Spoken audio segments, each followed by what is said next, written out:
Welcome to another episode of the Good Guys Podcast. My name is Brandon Dixon. I am a happily married man and a humble father of four. And as always, I am joined by none other than the Reverend Slim Rev, aka Joshua Ezzy.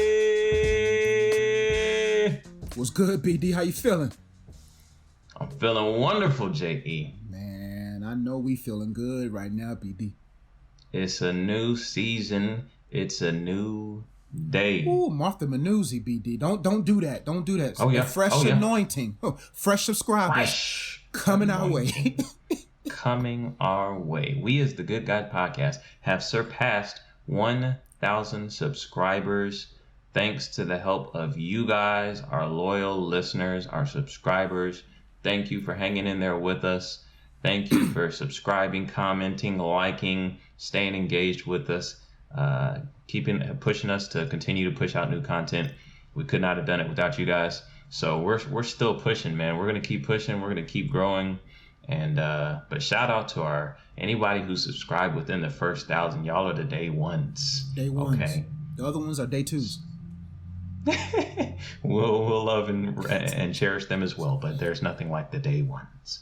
But so BD, we appreciate before y'all. you get started, BD, I just want to let the people know that the 1K didn't change me. Us reaching 1,000 subscribers didn't change me. Look at what BD's wearing.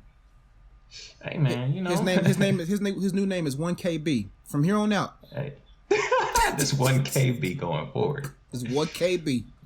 I had to pull out the, you know what I'm saying, the fresh, the fine linens. 10 years from now, we're going to have a docu-series. The Rise and Fall of the Good Guys Podcast. Oh, man. How you holding up over there, man? The quarantine's starting to get to me. I'm not going to lie. You said what's getting to you? I said the quarantine is starting to get to your boy now. I mean, only thing that's getting to me, man, I just want to get buckets, man. Where do I channel this frustration, man? I need to get buckets. I need to lift heavy weights. That's the only thing I really miss about the real world, really. Right. Like, like, I'm in my garage the other day trying to get in a workout. And, I mean, it's only so much you know what? I'll take that back. There's only so much I thought I could do with body weight. But then I started YouTubing. How can I work out these muscle groups using only body weight? There's some good exercises. I tore my hamstrings up the other day, and I'm still sore from, I don't even remember what I did, but there's ways to do it, but I'm tired of being in my garage. I want to go to an actual gym. I want to get out the house. I need something to do. Like, I don't have anything. I'm already watching more TV than I ever watch because I've just run out of productive things to do. And then there's no sports.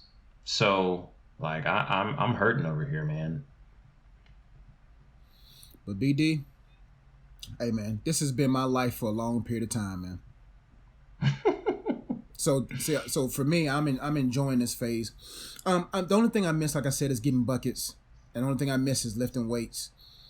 I don't mind being home, man. I mean, I do miss the kids. I do miss going out there working and I just want to make sure they're okay. But besides that, man, I'm just writing books and being productive, Mr. Consistent. But see, that's the thing. See, I've got the kids here at the house. Ooh. There is no missing the kids. Your kids are at school. My kids are right here at the crib. And I love them, and it's been awesome to actually get to spend more time with them. But, man, they get on your nerves after a while. Yeah, I can only imagine. And I'm glad at this stage of my life it's just an imagination.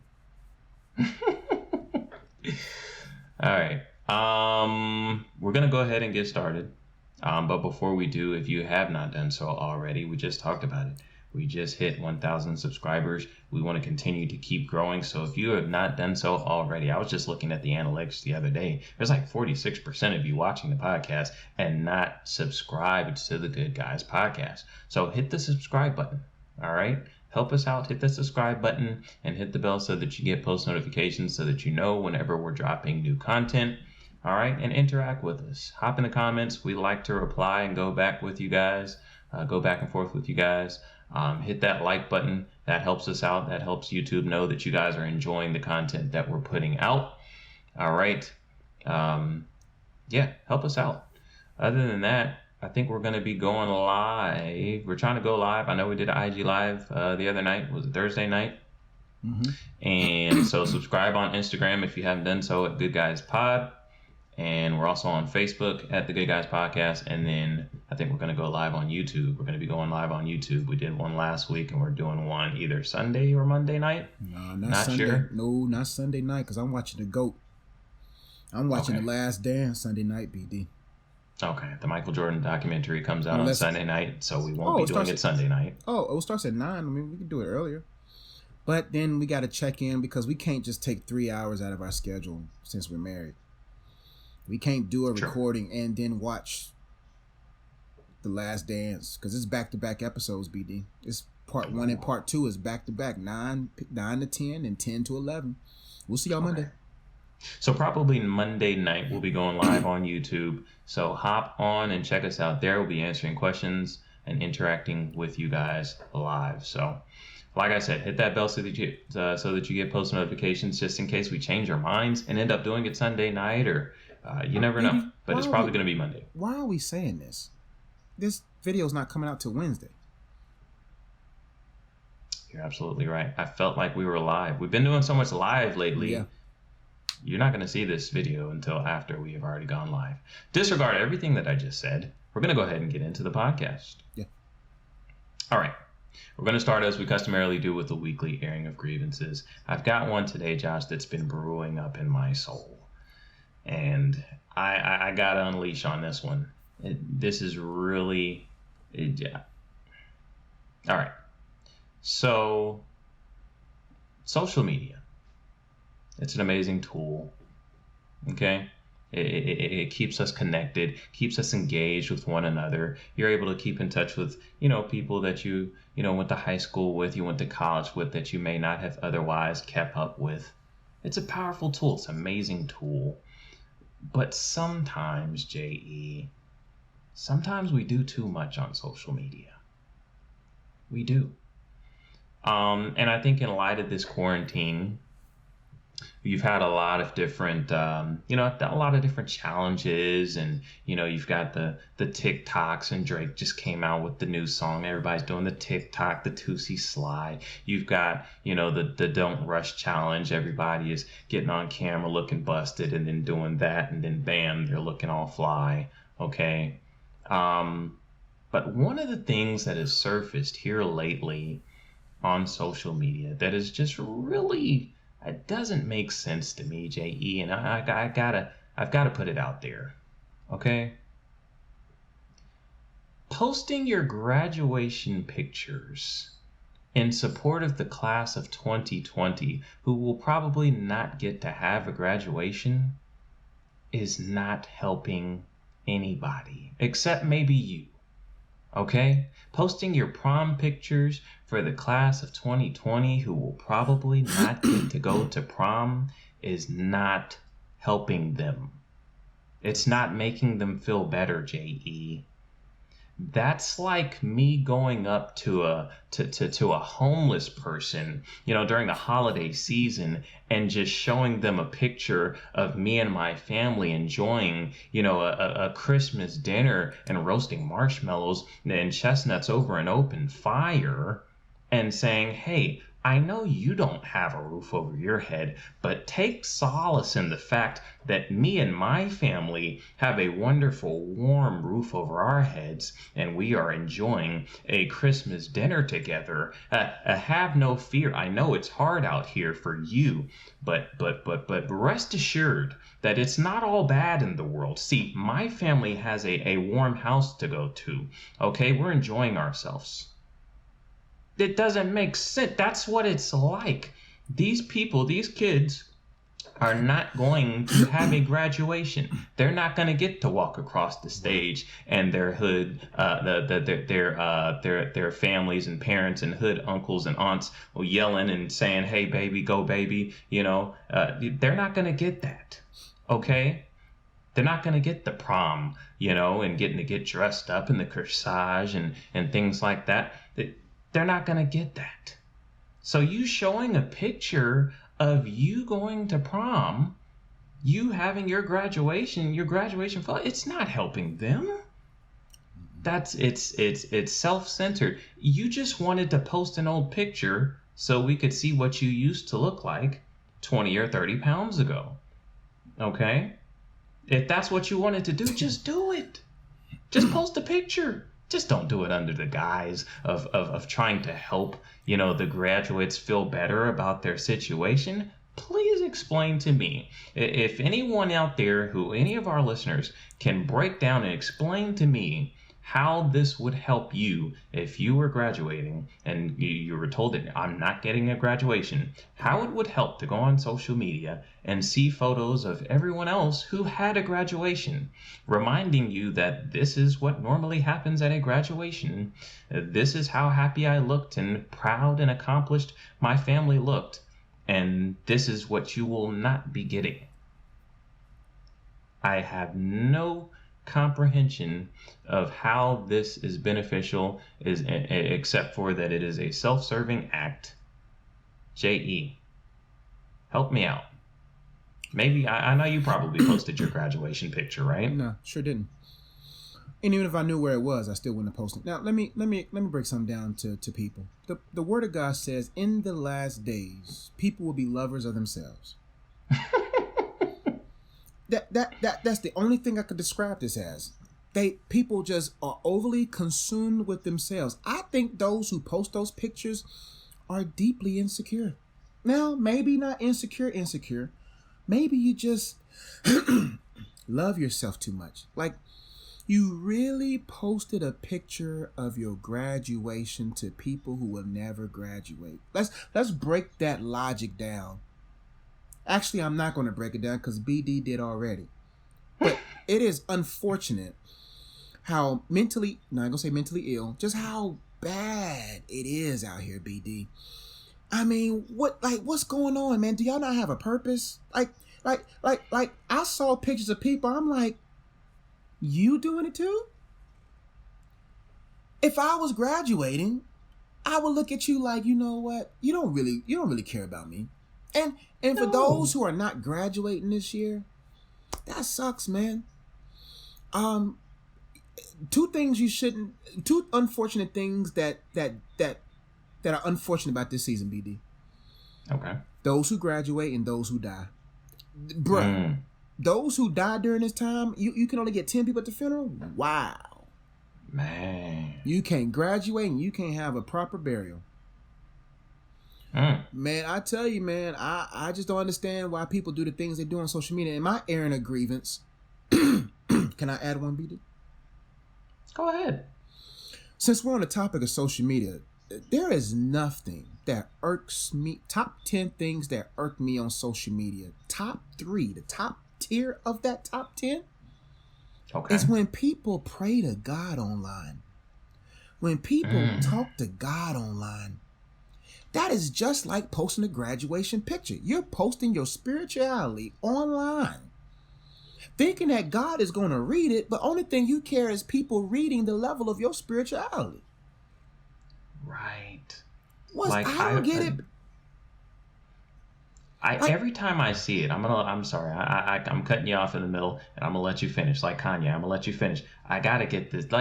When I see it, it's like, okay, I'm imagining that person spending time with God in their prayer closet, travailing before the Lord, and then pulling out their phone.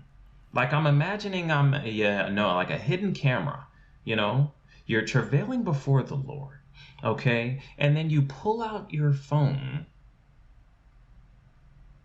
like you are typing in these words. Like you are having to type in the words as the worship music continues, as Fred Hammond hopefully continues to sing in the background. You are typing out these words, this prayer to the Lord. Instead of actually praying to the Lord, you're pulling out your phone and you're typing it in. I just don't understand it. I'm sorry, J.E. Go ahead. I just got mad. Yeah, man, it just don't make sense. Like, that shows you treating God like you treat your relationship on dates. Like, you're not going to enjoy the person. You just want to take a picture of the ambiance, take a picture of the plate, and then show everyone else that you're having a good time, but you're probably not even having a good time. Yeah, you're posting that you're talking to God, but you ain't really talked to him. The fact, I know you ain't talked to God if you talking to us about God, you talking to God online. He is not reading your social media page. He is not your friend. He's not your friend. If you got to talk to God online, then are y'all friends offline? Oh, that's you see what I'm bar. saying? That's a bar, BD. Like, people gotta understand their insecurity levels are the real recognize real, man. We see right through the facade. It's cute, it's cuddly, and those who take pictures and post a scripture under the pictures that do not correlate with the picture. What's going on up here, y'all?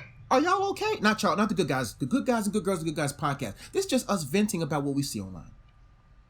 If you're talking to God online, if you're posting graduation pictures, my friend, you are summed up in that scripture that in the last days, people will be lovers of themselves and not lovers of God. Because I don't got to show you my marriage to show you that it's happy. I don't got to show you my relationship with God to show you that me and God are good. I don't got to show you that I graduated. If you got to show it, then you don't really know it. Ooh, Are you fanning yourself? yeah, man. I'm like, J.E. preach. If you got to show it, then do you really know it? If you got to show your marriage, do you really know your marriage? Do you know? Are you engaged intimately with it? Right. I just don't get it, BD, man. People just got to look at themselves in the mirror and say, you know what? I'm not really happy with myself. I'm really trying to make people see that I'm something that I'm really not offline. Online should just be something that's just whatever. It shouldn't be your life.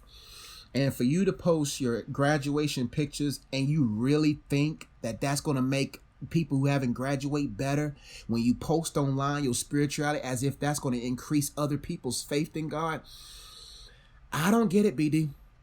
But you got to be careful. People are lovers of themselves, even using God and using captions that don't even go with the picture. Don't make sense. Don't make sense, BD. That's just my Aaron of Grievance. I had that Aaron of Grievance for years. but see, I'm not talking to y'all about something that I didn't do one time. I've done it before, and I was stupid and immature then too. I'm just saying, man, we just gotta cut off all these unnecessary things under the guise of something that's not really legit. That's my thing. Like, if you want to post your graduation pictures, that's cool. There's nothing wrong with posting throwback pictures.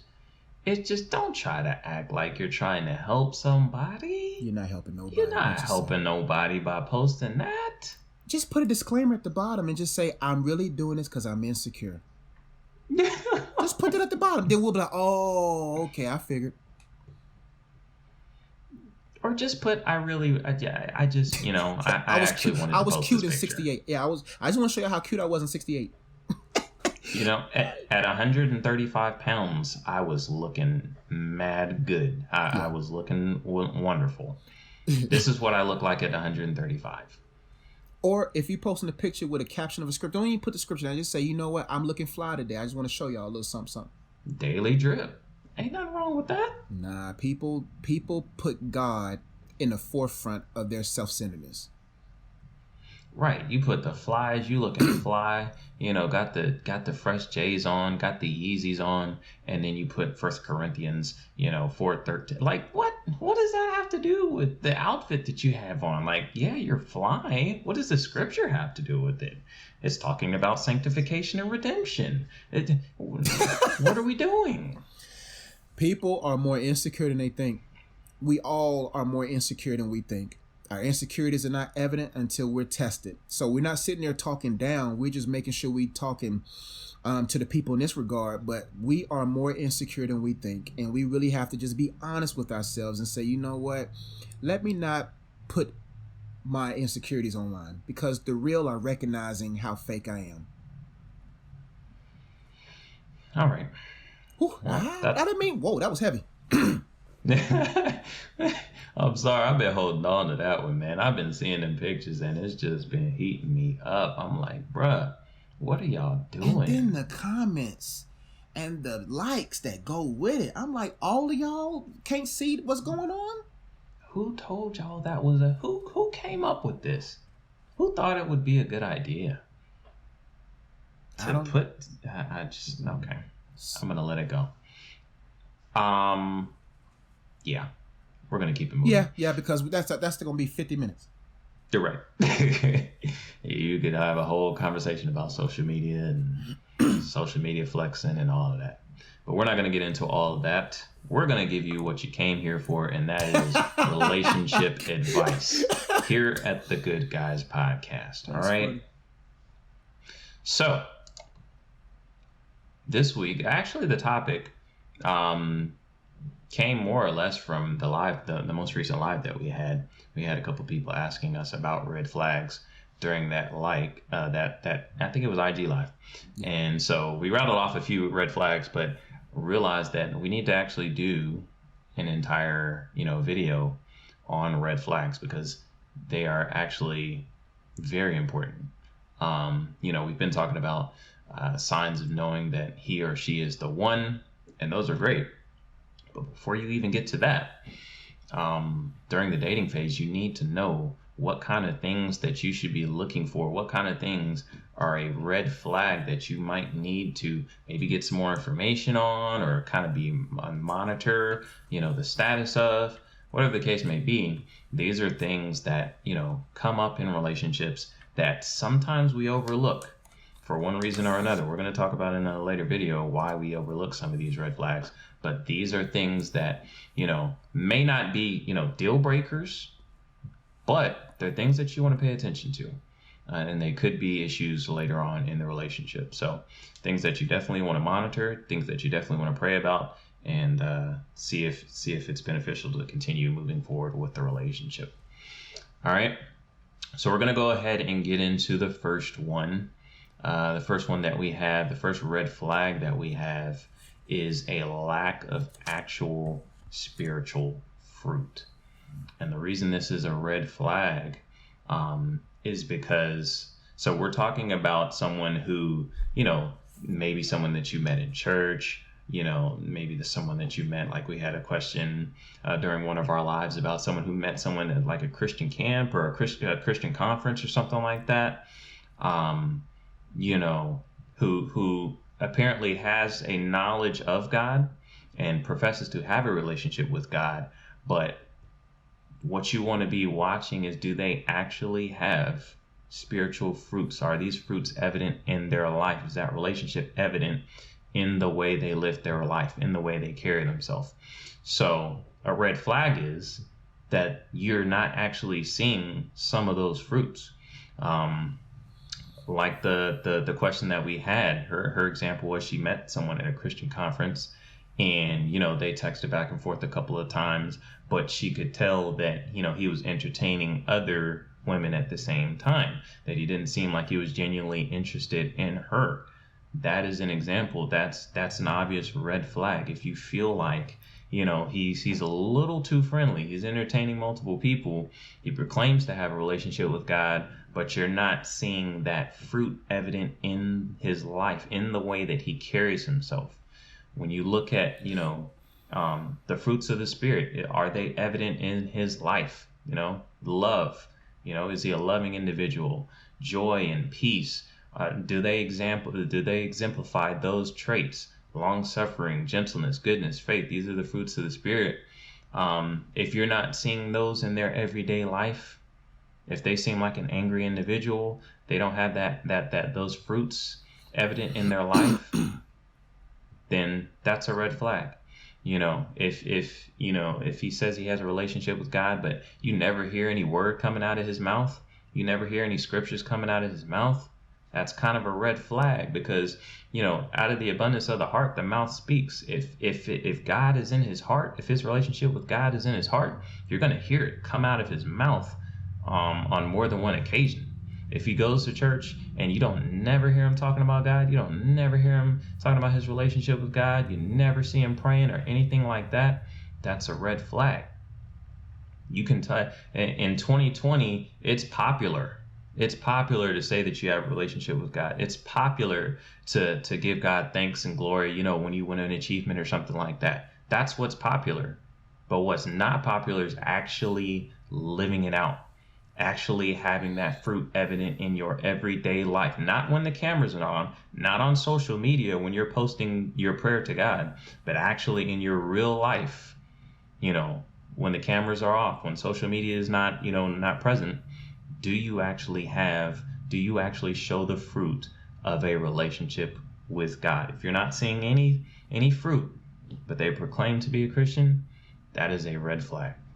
Yeah, BD, you're right. And since we're talking about the red flags that women overlook, ladies, you have to make sure you see that who he's following.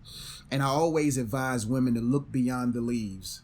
When Jesus was walking by the fig tree, the reason why the fig tree was cursed was because it had leaves but no figs. And what happens oftentimes, we are only drawn by the leaves. The leaves gives some kind of clue that there might be fruit, but you won't know if there's fruit until you lift the leaves. We're not talking about lift the garment. We're talking about lifting the leaves of his life and really seeing, is this person really bearing the fruit?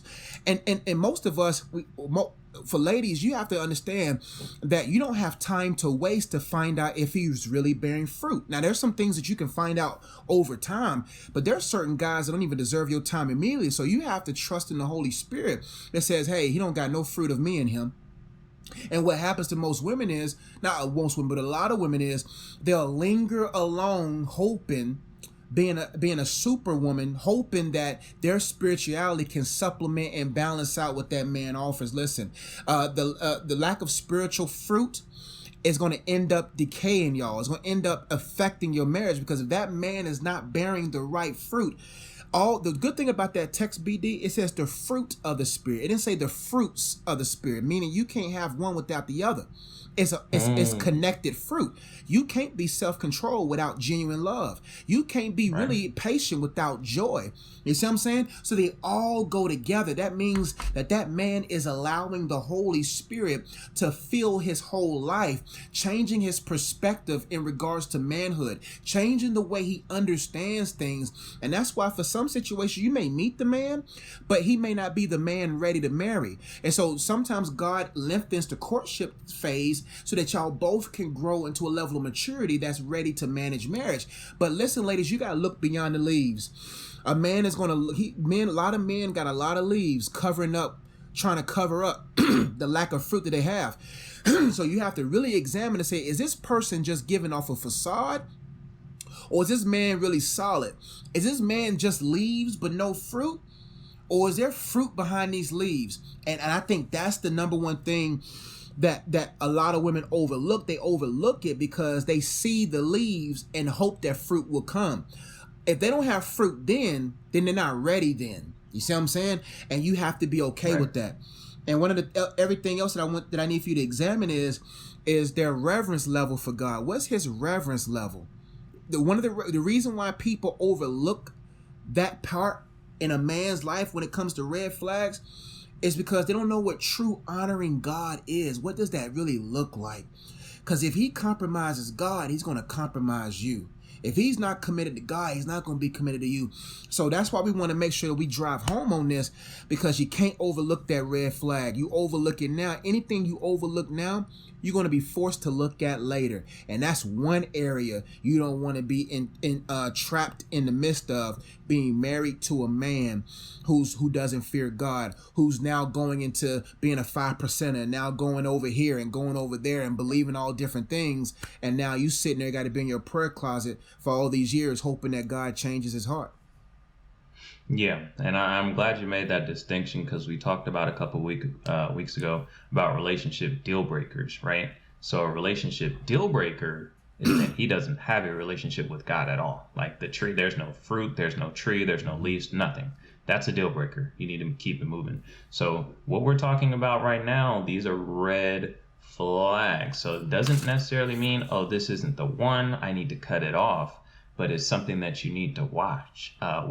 So when J.E. says, he has, the tree, he has the leaves, but it's not bearing fruit, that doesn't necessarily mean that that's not the one. But like J.E. said, that don't rush, right?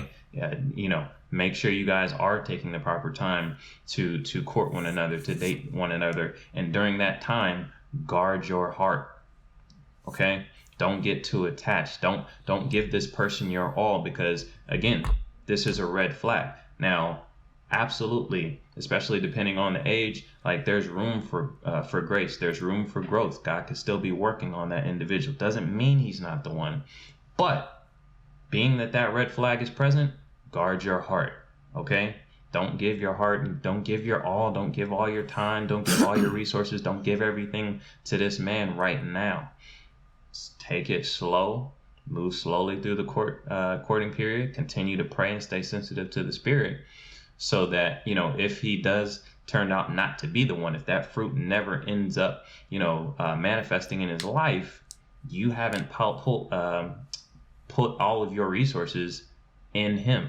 You haven't wasted all your time worrying about what he's doing, instead of developing yourself, cultivating your own gifts and talents. Talents. I can't believe I said that. Talents. All right. But that's all I had on that one. Yeah, but to add to that, man, the Holy Spirit will give you clearance on that young man. You know what I'm saying? He'll give you clearance. You just got to trust that relationship between you and God. Because if not, man, you're just going to go with the flow and find yourself flooded, And one thing I want to add, I think I wrote it down. Let me see, make sure I wrote it down, is that with my game dating prep, I talked about, and I think we said this in the live Q&A, was that there's 4 flags to be mindful of. Red flags, like we said earlier, are signs that they're just not the one, or exhibiting behaviors of caution, right? But there's other flags that I want you to be mindful of in your relationship. There's the white flag, the green flag, the yellow flag, and the red flag. The white flag is, it's just time to quit this relationship. I quit. This is done. I see the signs. I need to back out. Red flag is, they're giving a lot of signs that this is potentially that's more serious, that this person may not be the one. These red flags are warnings. These things are screaming in your face, letting you know, yo, you need to get out of this right now, back away, give it space, give it time, because that red flag, if you mingle and mix your heart with that person right now, even if they're the right one, but if you get with them right now, it's going to mess up things for you. The yellow flag is, that's not as alarming, but we need to slow down a little bit. It don't mean that you're wrong. I think that we're growing together, but we're not getting married until these areas are fixed. That's a yellow flag. Green flag is, all systems are a go. But all of this must go with the flow of the Holy Ghost, because he'll let you know, yo, you need to bounce on this. Yo, you need to slow down. Y'all meant for each other, but y'all need to take it easy. Or, you need to just tap out completely. But you have to engage with God, because if you keep overlooking God, you will overlook what God is trying to keep you from. Absolutely. All right. So moving on to the second red flag that we're going to talk about here today. Obviously, again, as we did not an exhaustive list, there's multiple red flags we named. JE named about 32 on the live the other night, but these are just 5 that we're going to be talking about today. So the next one that we have is responsibility level. A guy who exhibits boyhood tendencies. Oh yeah, I don't know if I specified this. I may not have. JE. Yeah. I was trying to give you hints. I did not specify. I'm sorry. So today we're talking to the women. We're talking about red flags in guys. Okay. Next week we're going to talk about red flags. We're going to be talking to the men, red flags in women that you'll be dating. I'm sorry. That was a crucial part of this message. So yes, just to clear that up, this week we're talking about red flags in males that you may be potentially dating. All right. So number 2, responsibility level and exhibiting boyhood tendencies. Again, definitely a major red flag. If you are, pursuing a serious relationship, which you should be, if you're a Christian, if you love God, you don't really want to just casually date and date just to have fun like those in the world do. So we're dating with a purpose. So you want to see in that man of God that you're dating, you want to see a certain level of responsibility and accountability for his actions, because that's a sign of what kind of leader he's going to be, how he's going to lead you and your household as you guys continue to grow in your relationship. So a red flag, if he doesn't really have a high responsibility level, if he's still exhibiting boyhood tendencies, okay? Is he handling, his basic responsibilities? Number one, does he have a job? If he doesn't have a job, that's a glaring red flag. How long has he not had a job? Why does he not have a job? That's a major red flag that you should take into consideration. One of his main responsibilities is to provide. Okay. Another responsibility is to protect. So is he handling, is he making sure that his car is taken care of? Regularly scheduled maintenance, is he getting that taken care of? Things that he needs to handle is his rent getting paid on time? Whatever the case may be, is he handling his responsibilities, or is he still acting like a boy? Is he still living at his mother's house? Is he still, asking his mother or his father or his siblings or even you for money? Okay, that's not behavior. That's not characteristics of a man who is ready to take on the responsibility of a relationship, a serious, godly relationship.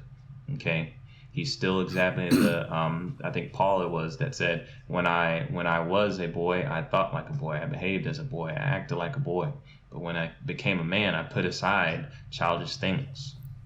Okay, so at some point, that boy is going to have to put aside some of the things, like, does he sit around playing video games all day? Okay, yeah, now a lot of guys play video games periodically. I do myself, but there's a time and a place. I understand that there's a time and a place. I understand that I have to go to work and I have to provide for my family first and foremost. I understand that there are responsibilities that I need to make sure are taken care of. The bills are paid. There's food in the pantry before, and then if I have some time left over, I can go play a video game here or there. But a man understands priorities. A man understands his responsibility and his role within the relationship. So if you've got a guy, like I said, he's not handling his responsibilities. You're seeing past due bills laying around his car. You're like I said, he's asking you for money. He's asking his mom for money. He doesn't have his own stuff. Okay, that's still a boy. Again, there's room for growth. And some of this depends on the age. Now, if you're talking about he's in his 30s and you're seeing some of these signs, it's time to go. I'm just going to be straight up. Now, if he's 19, 20, 21, there's still some room for growth. It's a red flag. So, keep your distance, guard your heart, and move forward with caution. But that's definitely a red flag. Yeah, you have to understand the definition of responsibility, ladies. A definition of responsibility is having the ability to respond. And a lot of guys, they'll respond to you with zeal, respond to you from excitement, but they don't really, a lot of guys who are immature have yet to examine, do they actually have the ability to respond to a relationship? And that's why, like I said in another video, I don't know if I said this on a Good Guys podcast or on my channel, I talked about how you never seen a Ferrari commercial, you never seen a Bentley commercial, you never seen a Rolls Royce commercial, but you've seen a lot of Honda commercials. The reason why Rolls Royces and Bentleys and all those different companies don't show commercials is because they don't need to, because the people who are able to handle the maintenance of that vehicle are the only ones attracted to that vehicle. And what I mean by that is a lot of men can afford to get you, but they can't afford to keep you. They have aspirations to get you, but they don't have the actual actions to keep you. And so many people, they'll buy above their means, they'll get in debt and make you believe they got the capacity to manage you. But when they start paying interest and when the bills get a little bit too high and it gets too heavy, they realize they weren't ready. So don't get so caught up on a man that may be in debt to look like he's ready to respond to what you have, because you don't know what you got until you're married to them. You don't know what you got until you're with them. And it's better to make sure that you examine these little cues and clues to really see, do you know how to take care of yourself? Because there's maintenance fees in marriage most men are not aware of. As a husband, there are maintenance fees you got to pay. There's things that you got to die to yourself towards. Sacrifice is just not one of those strong words in the text of God. Those are actual things that you have to live out. And if a man doesn't actually have the proven ability to respond to the needs of a woman, the needs of a family, then you shouldn't allow that person to even respond. You shouldn't even respond to their text message. You shouldn't even respond to their pursuits, because you already are sensing they don't have the ability. Boys want toys. Men want responsibilities. We said that before. Boys want toys. So what happens is they get married to you and they bring their toys into the marriage. So they got money, but they got the garage is full with toys. Their lives are full of toys, but you're empty in the house. The garage is full of cars, but the home is empty of love. The house is full of trinkets and stuff like that, but it's not full of love.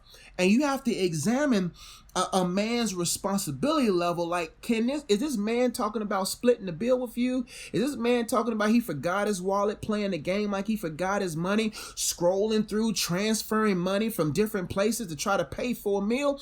Men, you have to hear me closely.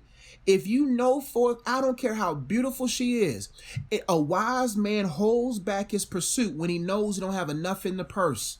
When he knows he don't have enough in his pockets. When he knows he don't have enough, a man says, I'd rather not put her through stuff because I don't have enough. Because if you don't have enough, she's going to be asking, where's the stuff?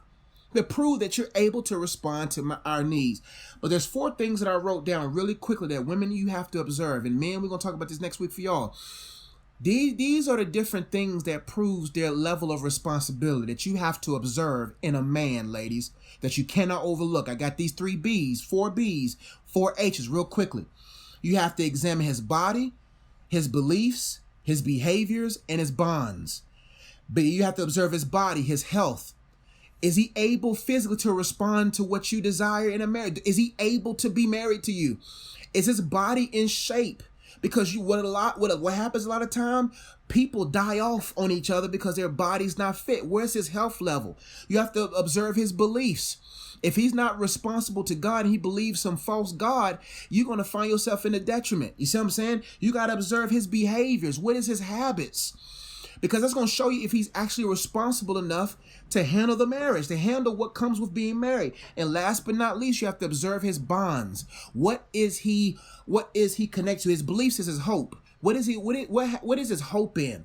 If his hope is in his career, then his career, and as his career is more focused, he's more focused in that than actual marriage, y'all ain't gonna last, honey. You're not gonna last, baby girl. And his bond is what his holds are. He's not going to be able to be responsible in marriage if he still got a hold on pornography, if he still got a hold on lust, still hold on ex-girlfriends. It's just not going to work. He's not going to be responsible if he's not able to hold his body accountable, his beliefs are solid, his behaviors are intact, and his bonds have been set free. Those are the things you have to look, because if he hasn't taken care of those things, he's not going to take care of the key things in a relationship. Absolutely. And just to piggyback off that really quick, so there's a difference between you want to pay attention to where his heart is. That's right? When it comes to us, the Bible talks about how God looks at our heart. You want to look at his heart as well. Is his heart in the right place? Because the execution might not always be there. Especially, like I said, depending on age. And, in his young 20s, just getting out of college, his execution might not be all the way there. He might still have room to grow in terms of learning, how to steward his finances or where to put his money so that it can grow and things like that. He may still have to, advance in his job and earn more money and things like that.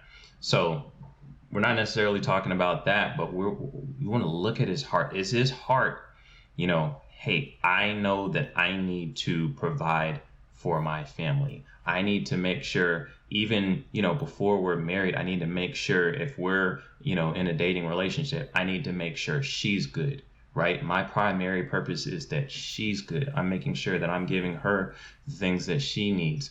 I'm making sure that I'm protecting her, right? So if he has his heart in the right place, and some of these things are still, they're not all the way in the fullness, but he can get there. God can continue to work on him. But what I'm saying is right now you want to focus on, is his heart in the right place? If his heart isn't in the right place, if he's not concerned really with you, if he's not concerned, if he doesn't think it's an issue, if he, doesn't have, the means to take you on a date, and he doesn't really think that's a problem to have you pay sometimes, if he doesn't think it's a problem, that his card's getting rejected, or he's having to call his mom, to cover the meal, if he doesn't think it's a problem that his bills aren't getting paid on time, then that's definitely a problem. That's moving beyond a red flag. You probably just need to go ahead and cut bait there. But if he understands, at the very least, if he understands what his role is as a man, and he understands, I need to provide, I need to protect, I need to, make sure that we always have what we need, make sure that my relationship with God is where it needs to be, make sure that I'm the head of the household, then, you can move forward with caution. And like I said, God can continue to work on him and develop him. But definitely look at the heart of a man and see, is he putting a lot of times what he spends his money on is going to show you where his heart is. So, like we said, if he's spending all his money on the latest J's and the Yeezys and video games and stuff like that, that tells you where his heart is. His heart is not, he's not worried about being the head of a household and providing for a family. He's worried about himself. He's worried about what he wants to do. And a lot of times, 9 times out of 10, that's going to manifest itself if you decide to get in a marriage with this guy. He's going to be selfish. He's going to be worried about himself. He's going to want to do the things that he wants to do. When, like J.E. said, as a man, as a leader of a household and a family, it takes a lot of sacrifice. Yeah. It takes a lot of the higher you are on that, responsibility plane, the more sacrifice you have to have. God is at the top of that, and he made the ultimate sacrifice, his life, right? We're next on that chain, and we have to sacrifice not our physical necessarily life, but we have to sacrifice a lot of things because it is our responsibility to make sure that our family is taken care of. So if he's not in that mindset, if that's not where his heart is, if he doesn't have a sacrificial heart, a heart of sacrifice, that's a major red flag, and you want to keep it moving. And last but not least on this point, you got to make sure you marry a man that you find a man who cares about his full name and not his nickname. The Bible says the name is rather to be chosen than great riches. Before a man gives you his last name, you got to make sure he cares about his full name, because his name is on a lot of papers, man. His name is on that mortgage. His name is on that car. And if he don't care, you could tell if someone cares about his name if he pays his bill on time. You could tell if a man cares about his name when he keeps that job. You see what I'm saying? But a man who doesn't care about his name and all he cares about is his nickname, but he don't care about his full name, his government name, you don't trust that. You don't take on that man's last name. I'm telling you. Because I care about how my name is received out here in these streets. Because I got one person on my team right now, and eventually we're going to have kids. I want to make sure anybody who bears Ezzy is proud to bear that name. But they won't be proud to bear that name if I don't take that name seriously. That's right. All right.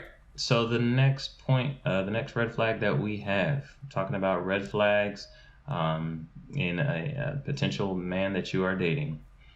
The third one is controlling behavior, moodiness and inability to compromise. Those are all kind of bundled into one.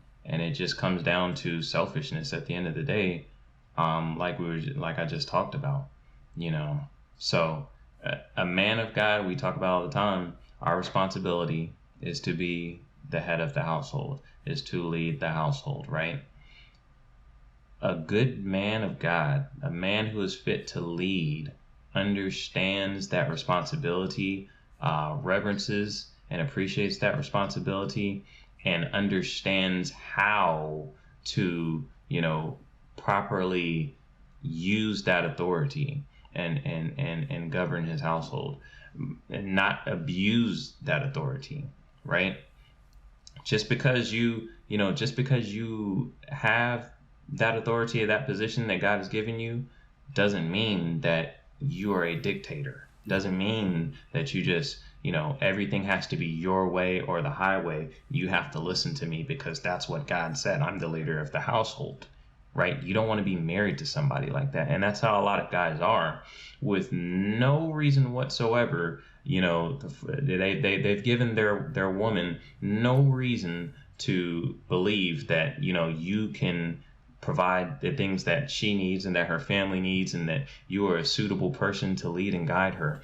You show no fruits, no responsibility in that regard, but yet you want her to completely submit and listen to everything that you say. And she has no input, and you're in control and you're in charge. Okay, that's not what you want to be married to. So you need to be looking at that before you even get married. Does he exhibit controlling behavior? Does he allow you to have any input whatsoever in the decisions that you guys make together, and where you guys go, what you guys do, how you guys handle the relationship?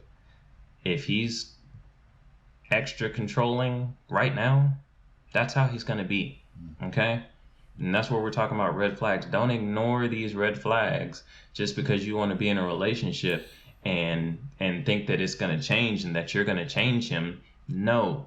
Okay, if he's controlling now, he's going to be controlling later on in the marriage. It's only going to be worse once he gets that ring on your finger. It's going to be worse. Okay? If one of the major parts of marriage, one of the major foundations of marriage is the ability to compromise. Yeah. You're going to have to do that over the course of a marriage. You got two different people from two different backgrounds. Hopefully your morals and values, main morals and values align, but some of them are going to be a little bit different. Okay. So you have two different ways of doing things. Sometimes you're going to have to come to compromises. It can't be one person's way all of the time. So if he's not able to compromise now, he's not going to be able to compromise later. If you feel like he needs to spend more time with you versus spending as much time, on the video game or at work or wherever the case may be, and he can never, ever come to a compromise, okay, babe, all right, I'm not going to completely cut out video games, but I will monitor the amount of time that I'm playing. I'll only play for an hour on Friday night, and then, there has to be some compromise. If he does not show the ability to compromise now, he will not change. He will not. Hear me on that. It's not going to change. So this red flag right here, to me, there's not really a lot of room for growth or, let's monitor this one. Like, if he has controlling behavior now, that's a red flag, and you probably need to go ahead and keep it moving because it's not going to change. If he can't compromise now, that's a pretty bright red flag. You might want to keep it moving. Yeah, like I always say when it comes to the word selfish, a selfish person is a person who fishes for themselves. You see what I'm saying? And a lot of boys are selfish. Men are selfless. And you got to watch this trait. You cannot overlook controlling behavior. You cannot. That's something that only Christ can change. And if they that should have already been dealt with before a commitment is even birthed between y'all two. And if you overlook that, you're going to find yourself as a trophy.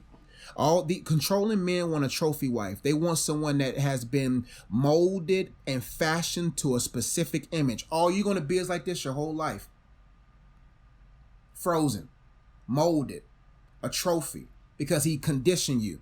See, a man makes room for compromise because he's a selfless person. He's a servant leader. When it comes to relationships, you cannot overlook a man who makes you concede everything and won't compromise anything. He wants you to concede who you are, to be who he wants you to be. Leave that. You see what I'm saying? And I have some points real quickly is that you should be free to be you. A man is going to make sure that you feel free to be your best self. Next point is, if you have to compromise you to be with him, then he is not God sent to you. If you have to compromise who you are, God is not going to send you a man that's going to make you concede who you are to fit his boyhood dream. You got to make sure you observe this and not overlook it. And last but not least, what BD was saying about values and traditions. Compromise is about, there are certain things you can't compromise on. Those are values, right? Right. We're not compromising on these values. But if a man says, you know what, my traditions are our traditions, you see what I'm saying? And there's no, well, this how I was raised, because that's what boys are. Oh, and girls do it too. I'm so familiar with this, and I feel my most comfortable with this, and I'm not budging from this. So I don't care how you was brought up. I don't care what your upbringing was. These are our traditions. That's selfish. People grow up from different backgrounds. You got to be able to say, you know what? Let's create our own tradition as a family. Let's mesh and blend. And even if yours is whatever, give them grace to grow to that place. But if that person is saying it's my way or the highway, then take the highway, my friend. Take the highway. Because I'd rather for you to take the highway and get to your final destination than to be walking around a mountain for 40 years hoping that you get to your promised land. But I'm telling you, this is a big one that a lot of women overlook. And we're going to talk about this down the road on why women and men overlook these red flags. But listen, you're going to end up being someone's trophy on somebody's shelf. And the only thing you good is as a display. They just want you to be seen, but they don't want the world to see what's inside of you. Absolutely. All right, the next one, number 4, red flag, mental and physical health. Yeah. This is an important one. Mental health. Now that's a that can be a really bright red flag. You know, if you have if you have mental, certain mental conditions, you know, hey man, that's a major red flag. That's something that you're gonna have to deal with.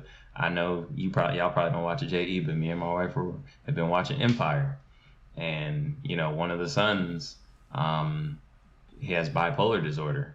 And so a lot of the times he's cool, when he's on his meds, he's very intelligent, super smart, charming, all of that. But if he's not, if he's not on those meds, and, he's been married a couple times, his first wife, she stayed on top of those meds. Like, she was on it. She didn't let him miss his medications, stuff like that. So she kept him on it, and it was cool. The wife that he had now, not so much. And he tried to tell her. He tried to tell her. He was like, look, I have this situation. Like, I'm not always the guy that you think I am. Like, da da da da da. Like, he tried to warn her, and she was so in love with him, so head over heels, because he looked good. He light skin with the bald fade, all that jazz, and she ain't paying attention, and he snapped. He went clean off.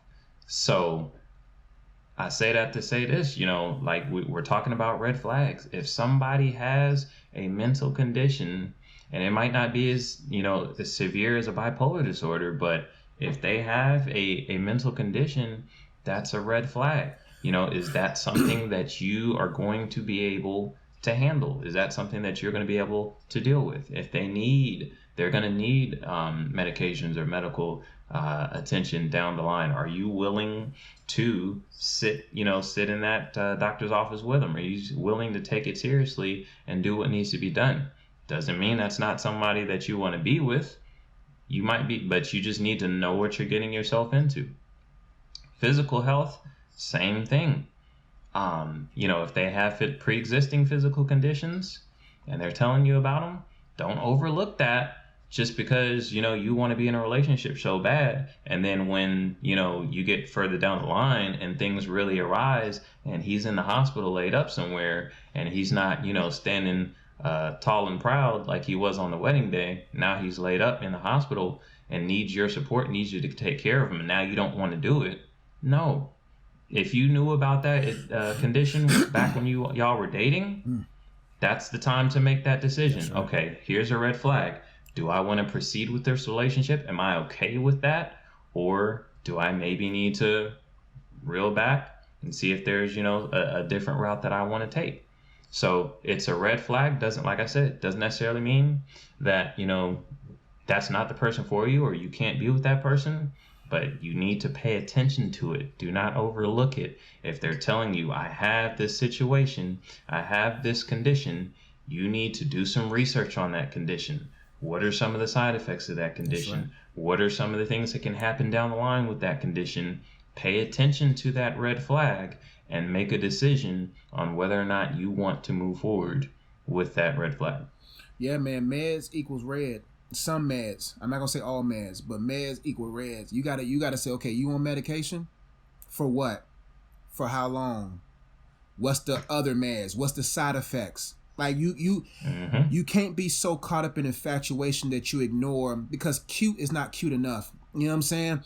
You can't just go by what looks good on the outside. You got to make sure they're good on the inside. On the outside, they cover themselves well, but the inside, are they well? You see what I'm saying?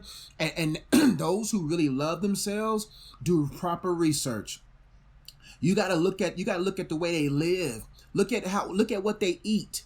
If they get upset with you when you mention the salt that they put on their food, then you might want to be like, all right, man. If they get upset and they on their fifth donut and they just get kind of aggravated, they're addicted. If they're not willing to listen and say, you know what, you're right, but they start shaking their head and get mad and whatever, that's a red flag, because they're more connected to that Danish than they are connected to you.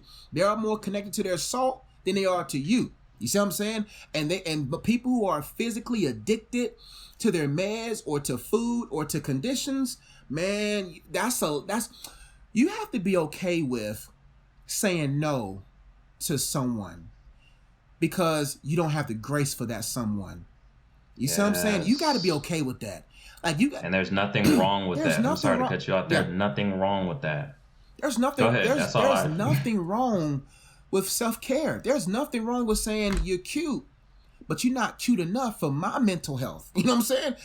I don't got the energy. I don't got the time. That's not in the cards for me.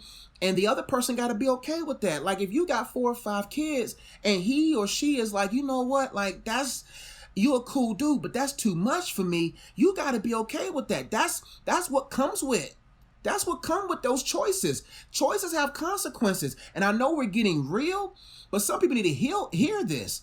That if you made the choice to make those babies and now you're expecting and you get mad if a man says that's too much for me, or you got a bunch of baby mamas and that girl says that's too much for me, you can't get mad at them. That comes with your choices.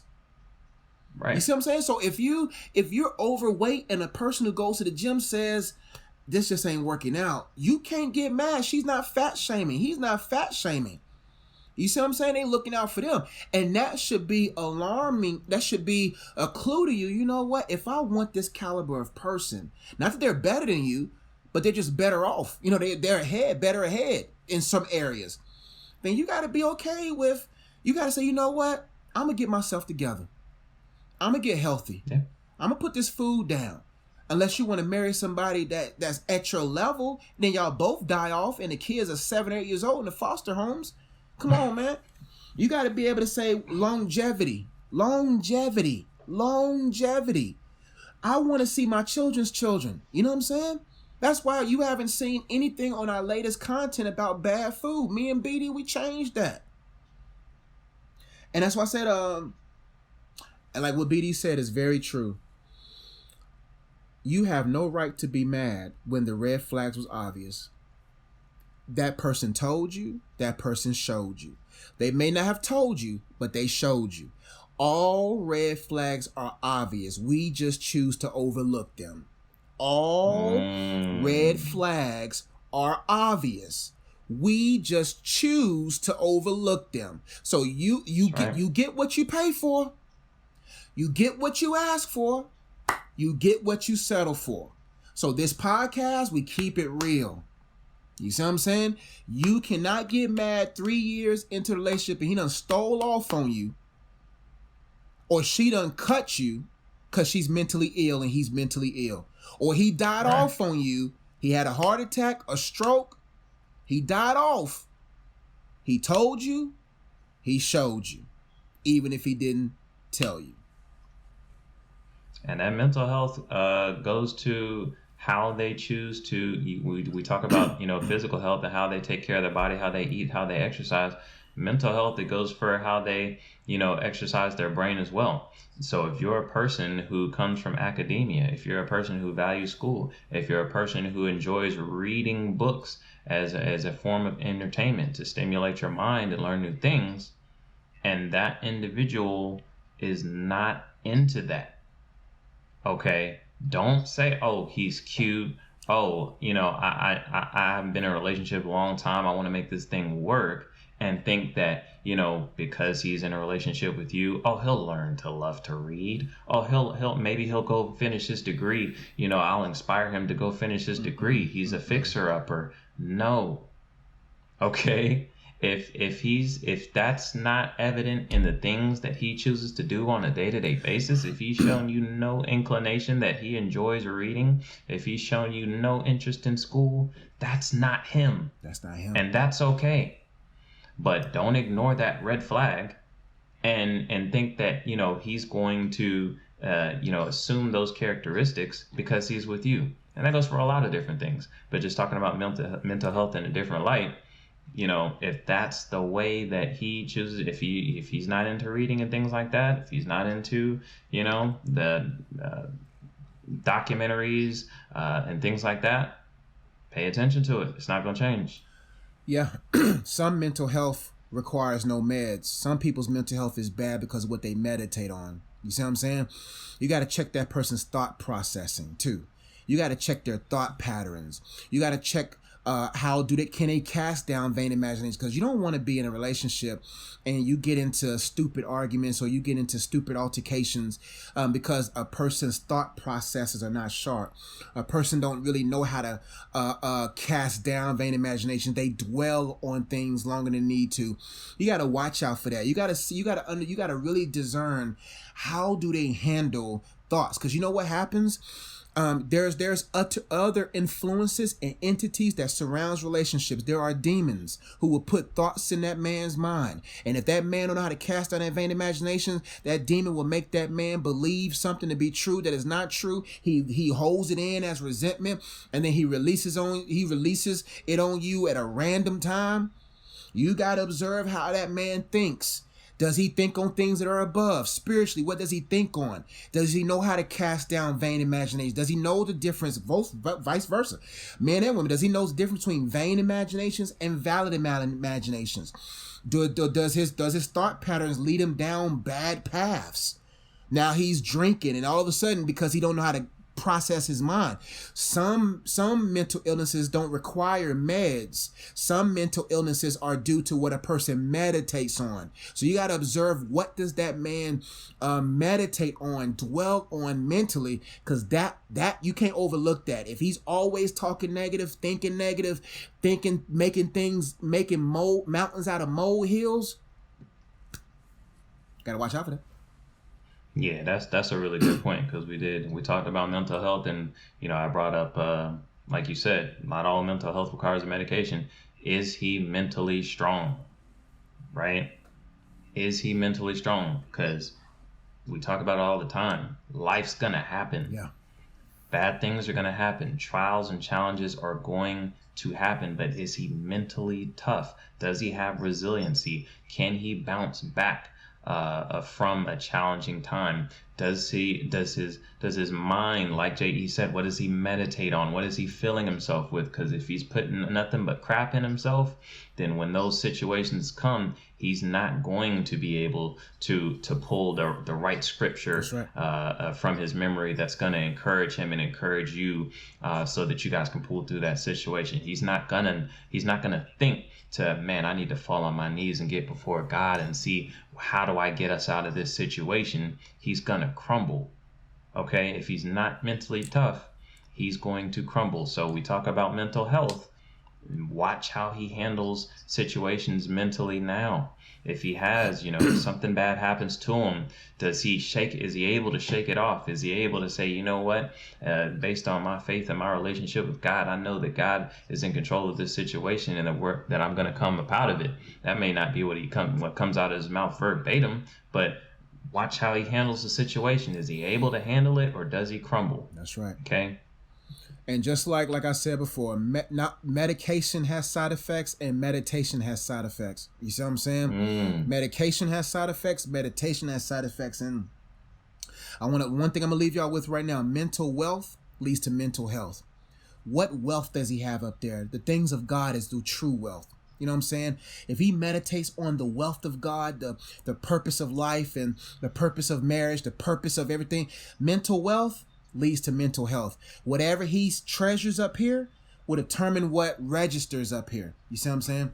And that's all I got for that. All right. And number 5, the last red flag that we're going to talk about today is that he only offers dreams. Okay? Now, the Bible says without a vision, the people perish, right? So you want a guy who has a vision, who knows what he wants and knows how he wants to get it.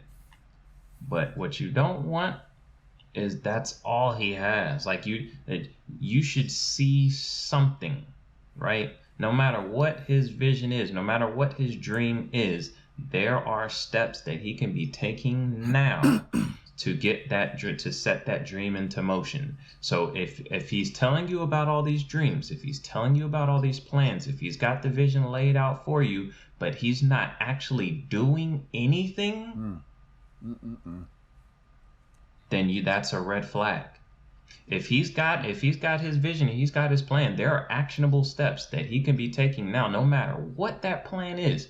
If it's to start a business, but he doesn't have, the requisite schooling or knowledge or funds, he should have, as part of that vision, as part of that dream that he's selling you, he should have plans that he's taking now to get to that dream. Whether that's, all right, I'm going to save $10,000 by this year so that I can have the capital to lease this property that I'm going to use to start my business, whatever the case may be. Or whether it's he's got a business plan. It doesn't matter how broke you are. You can write a business plan. Does he have a business plan?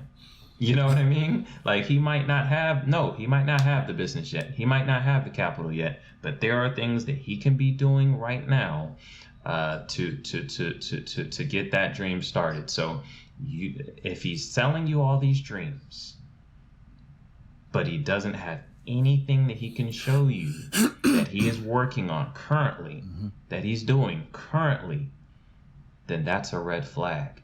If he's selling you dreams and he doesn't have a stable job, that's really a red flag. All right. Now look, if he's got a solid job, making decent money, he's been working that job for 5 years, but he's letting you know, hey, eventually I want to start a business. We're not that worried about that. Okay, but if this dude can't hold down a job for more than 6 months at a time, but he's telling you about all these businesses that he's about to start and he's about to be the next Trump, he's about to be the next great entrepreneur, but he can't hold a job for more than 6 months, and he has nothing that he can show you that he's actually, put into action, any concrete evidence that he's working his plan, that is a red flag. And I mean, what you said inspires so many things, triggered my mind. It reminds me of a childhood game, not a childhood game, but a childhood elementary school to middle school segment of the school year that reminds you of show and tell. The game is not called tell and show. The game is called show and tell. You show and then you tell about it. You know what I'm saying? If you hear it before you see it, if you hear it before you see it, leave it. You see what I'm saying? If you hear it before you see it and you see nothing, you need to leave it. There's some points I have right here is that we know this phrase, actions always speak louder than words.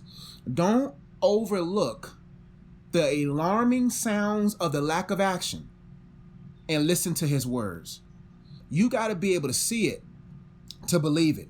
Don't listen and believe it, see it and believe it. And one thing that I said about that I always say about men is that that kind of inspired this for me was you want a man who has a job that supplements the dream he's chasing or pursuing. You want a man that got a job that's not waiting for a lob. You know what I'm saying? You don't want a man that's waiting for a lob, waiting for someone to throw him an opportunity. You want a man that's got a job, because if you with a man that's waiting for a lob but don't have a job, you're going to be robbed of your time. It's that simple. You're going to be robbed of your time waiting for a man to get an alley-oop from Chris Paul. He's waiting to get an alley-oop from Chris. This ain't Lob City. You can't wait for someone to throw something at your way. A man got a job. In the meantime, I'm working my time. I'm getting a check every 2 weeks. I'm even prioritizing how I spend that money percentageless wise. I'm not going to rob this woman's time if I don't got a job. Let him wait for Chris Paul to come and throw him something. You don't got to wait. You see what I'm saying? Because your time is going to get robbed because that man is waiting for a lob and he should be go looking for a job. You see what I'm saying? And I'm telling you right now, if it stays here, leave him. A man who has a dream puts it on a pad and then creates a pattern, and then you see a path towards it. Then you see a product. Then you see money from that product. I got 11 extra revenue streams, but you know what's one of those streams? A 9 to 5. A 9 to 5 is a foundational revenue stream. Why? My wife and I have all of our health insurance, right? 11 revenue streams can't afford that. You know what I'm saying? You got to have a foundational revenue stream that's guaranteed, because I don't sell a bunch of books every month. I don't get a bunch of money from YouTube every month. That stuff fluctuates, but you know what don't fluctuate? A clock in, a clock out. That's guaranteed money. And doing my job guarantees that I keep that job. Being good at my job, even if I get laid off in the only time I'm getting laid off is the company closed, because I'm too valuable to be laid off. You see what I'm saying? So when companies start laying off people, they start off with the people that don't do the job right. Right. So he got laid off. Why he get laid off? If he's always blaming his ex on the reason why he got laid off from that relationship, go to what's next. If he's always making excuses, always blaming the man, blaming a white man don't got nothing to do with what I'm doing over here. An Asian man ain't got nothing to do with what I'm doing over here. A red man, a white man, black man, a non-looking man, a non-man had nothing to do with what I'm doing over here. I'm responsible for my actions. Right. So ask why he got laid off, and look and see if the company's still active. If the company's still active, he got laid off, he probably didn't do his job right. That's certain situations. That's a lot of situations, not all situations. It could be a lot of other factors too. I'm just, talking. But man, if he's waiting for a lob but don't got a job, my friend, if you stay with him, you're going to be robbed. And don't be fooled, because there's a lot of guys out here running around, that think they're so smart, and they're kicking that game to you like, oh, I'm all about entrepreneurship. I'm not about, working for the man. I have a problem with, authority. I don't want nobody to tell me when I got to be to work and how I spend my time. I can make more. Don't let nobody run that game on you. Look, some of it's true. I mean, I feel the same way, right? Like, I don't want to work a 9 to 5 for the rest of my life. I don't want to spend the rest of my life making someone else rich. But you know what I'm doing until I get in a position to where I can make that call to stop working that 9 to 5? I'm working my 9 to 5. And on my spare time, I'm hustling towards the dreams and the plans that I want to implement, so that I don't have to work this 9 to 5 forever.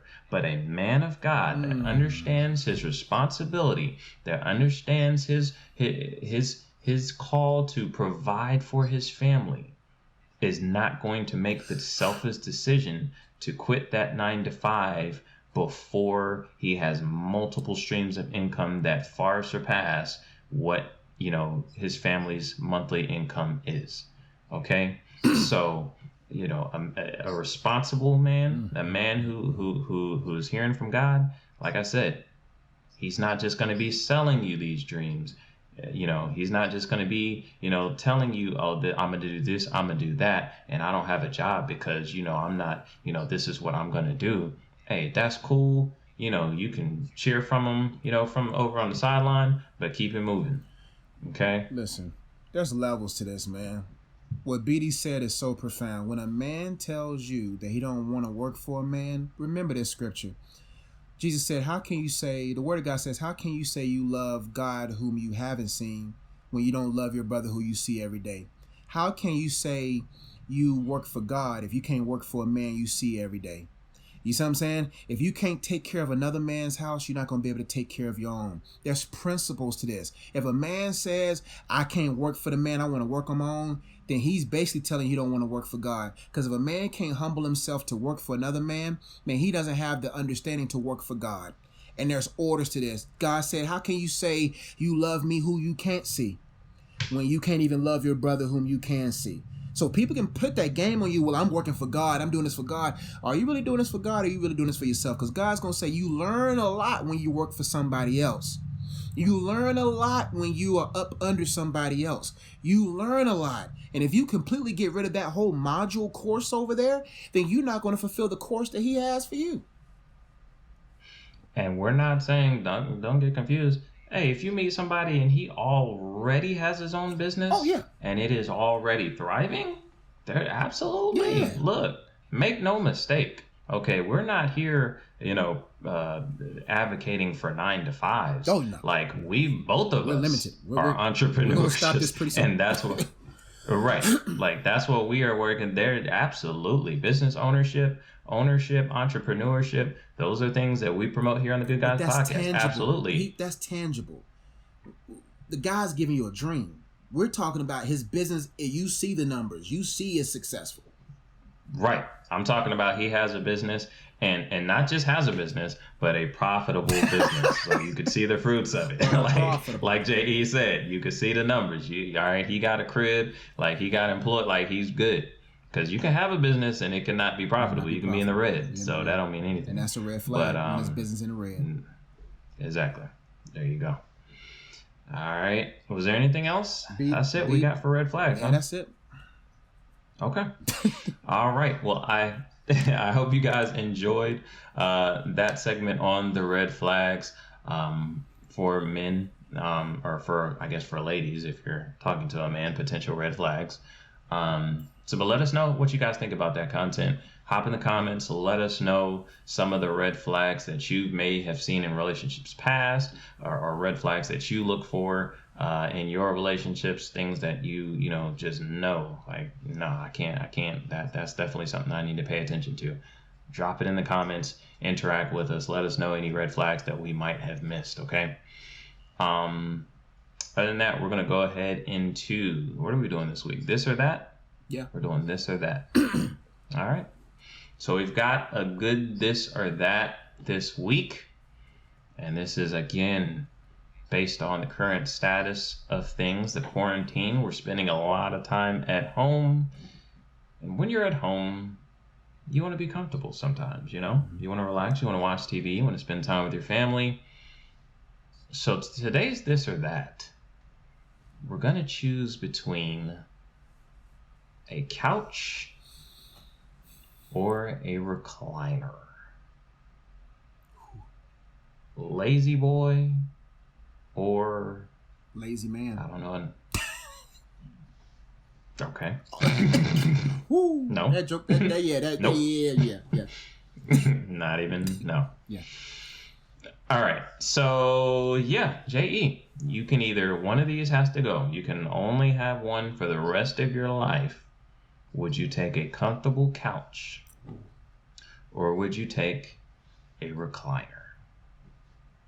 BD grew up in privilege, and one thing about BD, a part of his living room ensemble was a recliner. See, where I was brought up, a recliner was either a really old, messed up one that was uncomfortable, or it was a customized recliner where you put something, you sit on the chair, you put something in front of you, and you put your head back and think that you're in a recliner.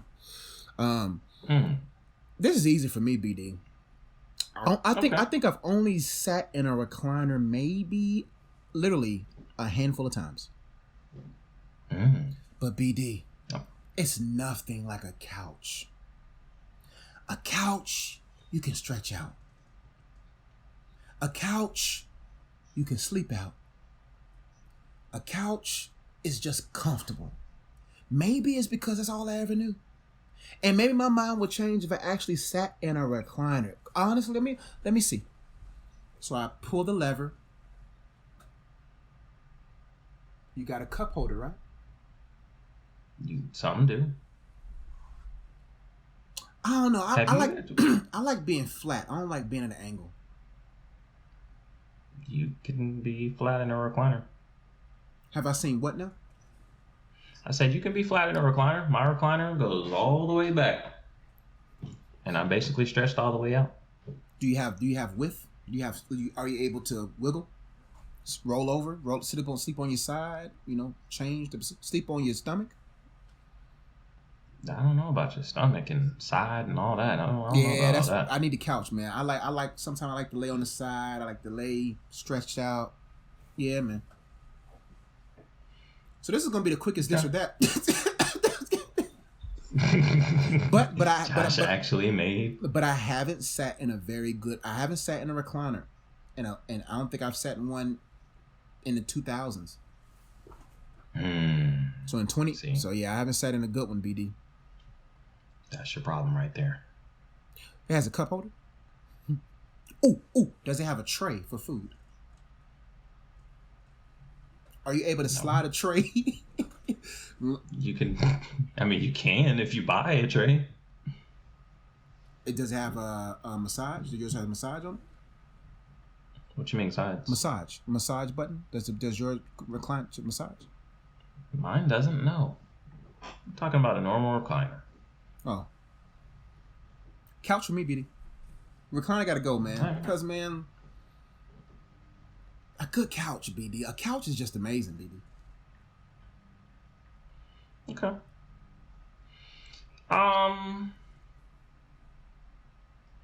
don't know, man. Like, for me, the most important thing for me when it comes to my comfortable seating at my house is my ability to take a nap in said seating vehicle, right? Okay. For me, okay, I take the recliner because I sleep better in the recliner. Oh, because you like to be angled sometimes when you sleep. Well, I think it's scientifically proven, J.E., that is actually the best sleeping position, is to be a little angled. That's why they have those beds now that, do the whatever. Honestly, so BD, you're right. Because even when I sleep on the couch, I'm sleeping on the edge of it. I'm up until I'm up. Right.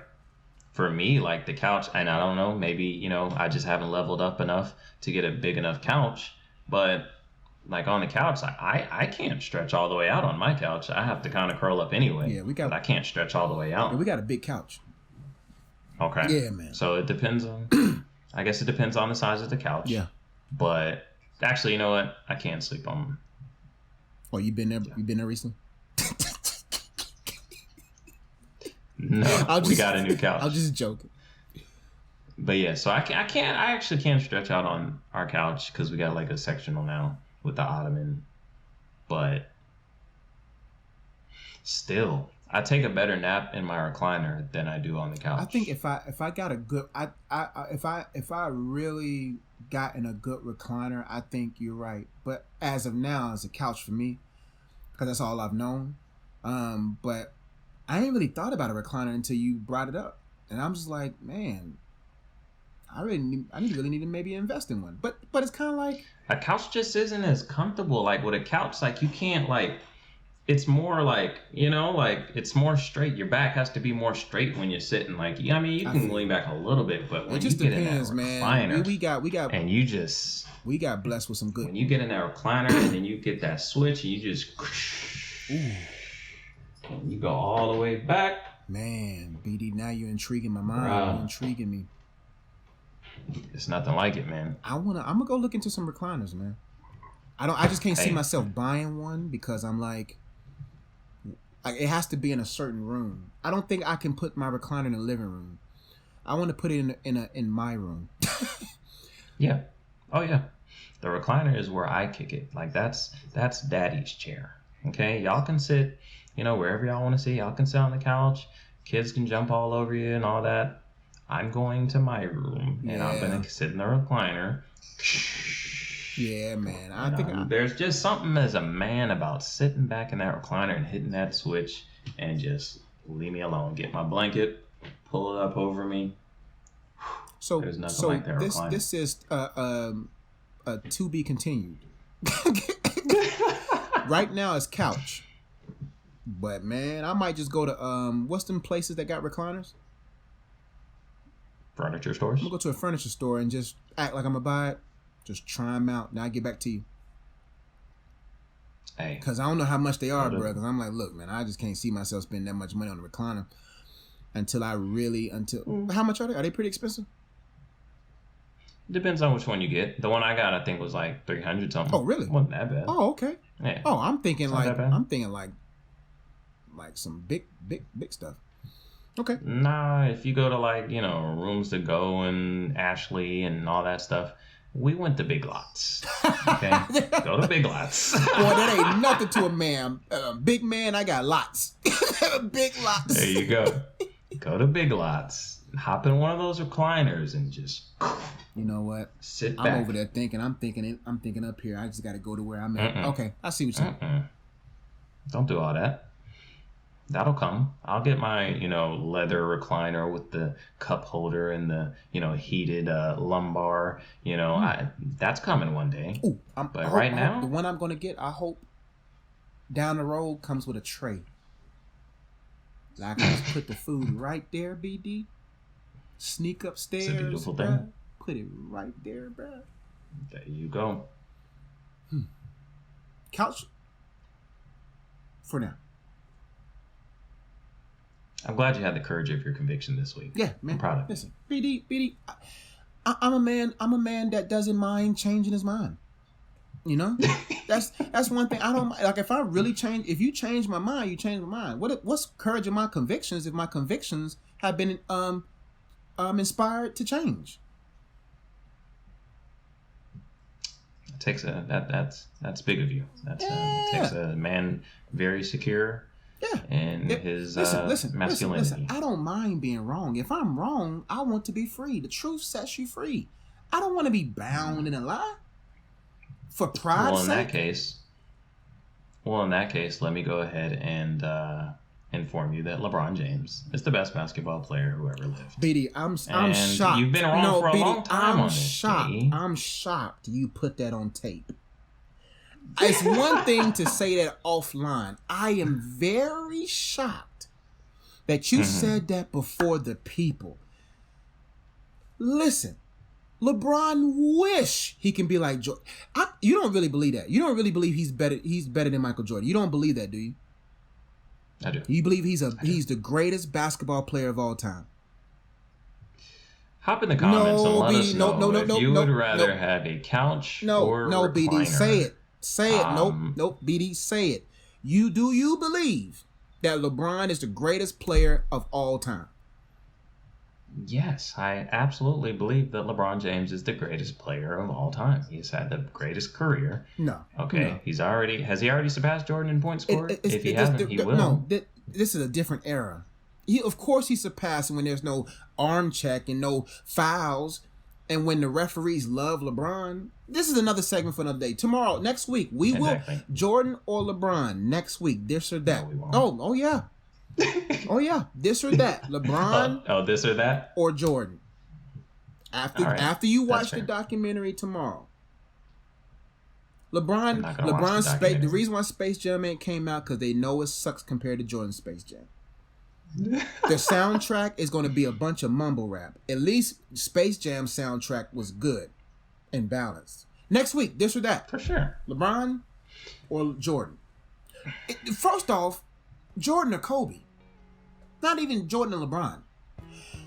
Hope you guys enjoyed this podcast. We'll see y'all guys next week as we discuss MJ or LeBron. Hop in the comments. Let us know whether you prefer a couch or a recliner. Okay? Like I said before, hop in the comments. Let us know any red flags. that we might have missed, okay, hit that like button. If you haven't done so already, hit the subscribe button. Help us out. Help us grow here at the Good Guys Podcast. And we will continue to keep pumping out content for you guys. Join us Monday night. We will be live on YouTube. We will be interacting with you guys. We'll be answering questions. BD. About time they see this video. Monday will have passed. Join us next Monday night. Okay? Next Monday night. After you see this, you'll be seeing this on Wednesday or Thursday or Friday or whatever. That Monday, will probably be on YouTube. All right. I'm a happily married man. I am a humble father of 4. He is Joshua Ezzy, Slim Rev, happily married as well. We are the Good Guys Podcast, and we are out. MJ's the GOAT. Peace.